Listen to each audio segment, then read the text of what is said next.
What is up, gamers? The hair is looking low-key majestic today. How we doing? We got an episode, I want to say it's 33 or 34 of Farms Out. Anyway, guys, glad to have y'all back here again. I think I'm gonna go live later today, which is gonna be pretty cool. We woke up, I missed yesterday. Not my finest moment, sorry. Sorry, buckos. Sorry, boyos.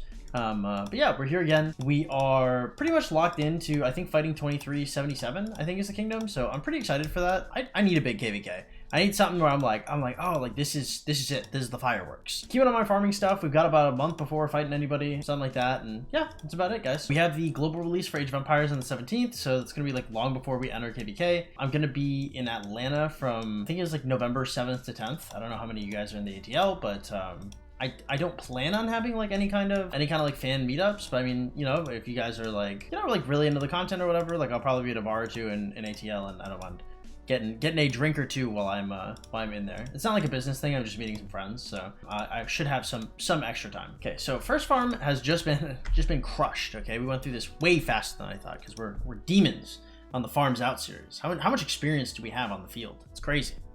Anyway, first question here is coming from TJ Mitten. Are these videos pre-recorded, or did you just not get the free farming skin from the anniversary event? If you remember, I was in China for the anniversary event. I think I have a pretty good excuse for not getting the skin. I also did not complete all 25 of the levels. I only got to 22. I did fumble. I'm not gonna lie. I fumbled really hard. The anniversary event had a bunch of really cool stuff too, and I maxed out the shop for it, but I mean, I could have gotten more, and that makes me kind of sad, but it's like, it is what it is. Like I was out there having like the opportunity of a lifetime, so I'm gonna forgive myself some of these sculptures, but it definitely did hurt. It is all okay. We are back on the horse. We're back getting to what we need to get. Next question.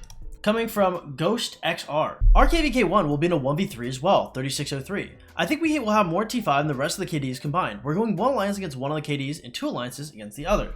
What I will tell you is, really early game, trying to split alliances against kingdoms is a really big issue. If I were you, I would have the territory planner of like your third string alliance just build out a bunch of flags and back flag to try and make sure that you guys can hold out against the burning of one kingdom and then just smash the other kingdom with every single person you have in all of your alliances. Splitting your attention is something that you can do later in the game, but I'd be really hesitant to do, especially in KVK1, because like people just don't have enough resources for multiple hospitals, right? Like somebody's gonna fill their hospital like 2 or 3 times, and that's kind of gonna be it for the entire, you know, your watch is ended. So I'd be very cognizant of how many kingdoms you have going against people, because you can just crush the other KDs by stacking your alliances on it and having kind of like an AFK empty fort strategy against the other guys. I mean, obviously, like I don't know like how high up you are in your own kingdom's like leadership, but that's something that I would think of. The next question is coming from Braylon Swagger 41. Hey, I started my account earlier this year, but I started a kingdom that was already in Season of Conquest so that I could play with my friend. Am I at a huge disadvantage, and what should I do to make my account better? FTP, by the way. FTP, by the way, is a hilarious meme, by the way.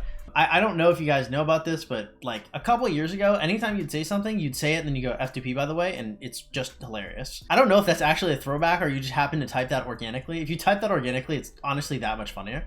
If you're starting in a kingdom that's in Season of Conquest, it just depends if you're in the top alliance. If you're in the top alliance and like getting like 3 to 6 gold chests a day and like doing events and like your kingdom does not care that you're like 2 million power, then everything is awesome. Everything is super cool. There's no reason for you to go back. I think the biggest issue is that you can't really do Season of Conquest barbs until you're like probably at least like 25 million power, and even then you can only do a couple. But I mean, like being in Season of Conquest, especially getting all those research speeds when it comes to Crystal Tech, probably fine. Like I don't see it to be that much of an issue if you're in the top alliance, assuming your friends got you in there. If your friends did not get you in the top alliance, you're cooked. You should definitely restart. Next question is coming from Sparta Forge. I have max Mina and I want a good pair. I have 1,000 gold heads. My alliance is mostly Nev, a little say QB. I don't know what to do. I would say Nevsky is a better commander when it comes to a 5 March pairing. In 5 Marches, you have a 45% defense reduction from Nevsky, right? That's really good. If it's just Nevsky, it's a 15%. I would say like before 3 Marches, QB is definitely the better commander. And if you only have one commander and Minamoto, I would heavily consider just going for QB instead. Nevsky is not a bad pickup, and your teammate, they're not like bad people for telling you that you should go for Nevsky. Nevsky has been the bread and butter for literal years at this point. So I mean, like either one you go with, like it's not gonna like fry your account. Personally, I would go for QB first, especially if you chain. Chaining just like QB is such a good chainer. So if you're active at all in killing barbs like that, then QB seems like the pretty obvious choice. However, if you're just playing for fighting, like QB and Nevsky, I mean, they both have their ups and downs. I would say like most players are more casual, and if you're a more casual player, then you just want to have QB available. And the final question coming by streamer, by the way, hi 5405. I know that Kingdom 85 Kingdom. It's 3585 and I'm in 3586. I can send you some screenshots of the power of the two kingdoms if you want. Power wise, I'm like 61st in 86, 85th I'd rank 75. The problem is that although they have a lot more high power people in their top 30, all are 20 mil, top 15 and 20 mil, yes, is KVK1. I would say it has to be really early game to where your non-T5 would have any effect against T5. T5 players are simply them. They simply are the bread and butter. It is not close. They will run over everybody. Theoretically, you could have a few guys that are like 20 million power, but the fact of the matter is if you're 20 to 30 million power entering KVK1, you're probably not a top fighter. The thing about being 20 to 30 million power entering KVK1 is you are thinking about T5. You're thinking about KVK2.